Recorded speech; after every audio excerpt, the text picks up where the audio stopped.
A ideia de oposição entre Deus e o diabo nasce sob a influência da religiosidade persa. Falarmos sobre o século XXI, muitos logo apontam essa como a era da tecnologia, da razão e da ampla circulação de conhecimento. Sob tal quadro, fica difícil imaginar que a figura mítica do demônio tenha espaço na explicação do mundo ou no próprio imaginário das pessoas. Entretanto, uma recente pesquisa demonstrou que o número de exorcistas, clérigos responsáveis pela expulsão de demônios, credenciados pela Igreja Católica, vem crescendo de forma impressionante. De fato, desde que o mundo é mundo, observamos que as culturas ocidentais e orientais elaboram formas de explicar as mazelas que nos afligem. Nesse esforço, a construção de uma figura maligna acaba assumindo os valores morais e comportamentos de menor prestígio em nossa cultura. Nas religiões cristã, judaica e islâmica, o mal encarna a figura de um indivíduo que se opõe a Deus e busca atormentar a vida de todos os seguidores de tais religiões. Para muitos especialistas, o desenvolvimento da figura diabólica é fruto das várias dualidades que permeiam o cotidiano do homem. O belo e o feio, a sorte e o azar, o certo e o errado, a vida e a morte compõem jogos em que um lado assume significação positiva, e o outro, necessariamente, uma posição completamente negativa. Dessa forma, não se enganem aqueles que acreditam que o universo demoníaco seja um traço singular às três religiões anteriormente citadas.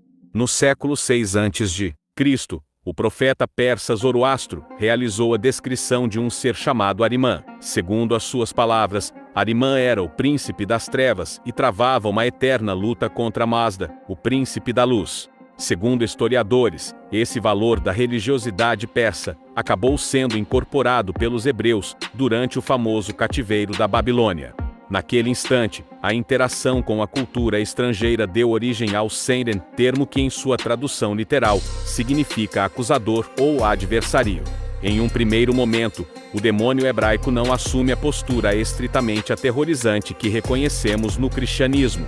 Em várias passagens do Velho Testamento, ele surge como uma espécie de colaborador que recebe a autoridade divina para punir ou testar os fiéis seguidores de Javé. O sofrimento de Jó, que perdeu todas as suas terras e ficou adoentado, exemplifica esse tipo de postura que o demônio assume inicialmente no texto bíblico. Por volta do século II a.C., a figura do demônio aparece em alguns textos apócrifos da tradição religiosa judaica. Se assumir uma feição muito bem definida, os demônios são apresentados como seres malignos, que desorientam os indivíduos e os levam a cometerem atos deploráveis.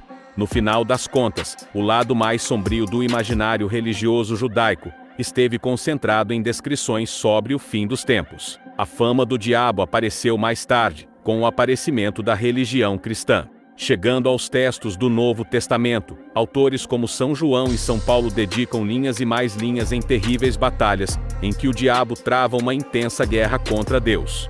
Nesse instante, de criaturas efêmeras e indefinidas, os demônios passam a fazer parte de uma legião de seres espirituais malignos, chefiados por um líder supremo. Em uma dessas batalhas, podemos destacar uma descrição em que Lúcifer e um terço dos anjos são expulsos dos céus.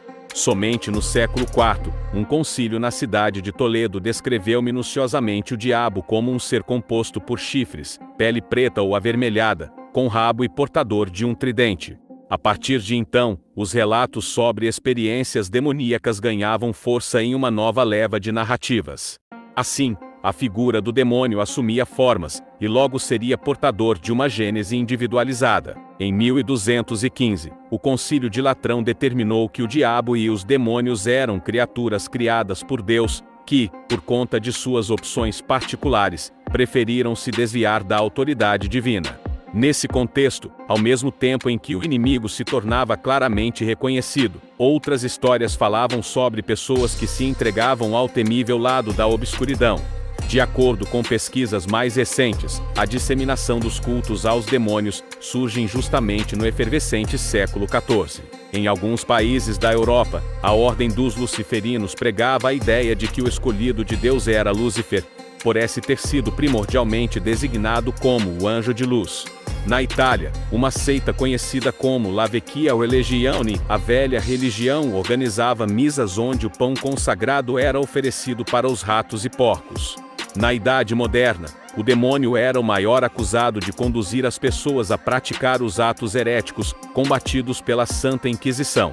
Manuais de exorcismo detalhavam ricamente as manifestações e formas de se expulsar o capeta. Em vários casos, reforçando o ideal de fragilidade da condição feminina, as freiras apareciam em público tomadas por demônios, pronunciando várias ofensas contra Deus e os homens santificados pela Igreja. Após o Iluminismo, vemos que a preocupação com o demônio ganha uma ênfase menor, mediante a disseminação das explicações científicas, principalmente no campo médico. No final do século XIX, a literatura romântica passou a incorporá-lo como um ser que representa a capacidade de o homem raciocinar livremente. No século passado, a relação entre o demônio e o poder de conquistar padrões acabou sendo sistematicamente explorado na criação de boatos sobre artistas e celebridades do campo musical. Em meio à explosão dos meios de comunicação, a demonização de certos conjuntos musicais e artistas se transformaram em um caminho certo para a fama, seja ela positiva ou negativa. Afinal de contas, nada é mais avesso ao diabo que a própria banalização. Atualmente, a descrença no diabo acaba alimentando um interessante debate entre os pensadores da cultura. Para alguns destes, acreditar no diabo é algo fundamental para que a sociedade reforce os seus limites éticos e morais. Desconstruir uma imagem do mal pode levar as pessoas a simplesmente ignorarem os comportamentos hediondos. No fim das contas, acreditar nas forças malignas não deixa de ser uma forma de reforço às qualidades positivas do indivíduo. Até o próximo vídeo, pessoal!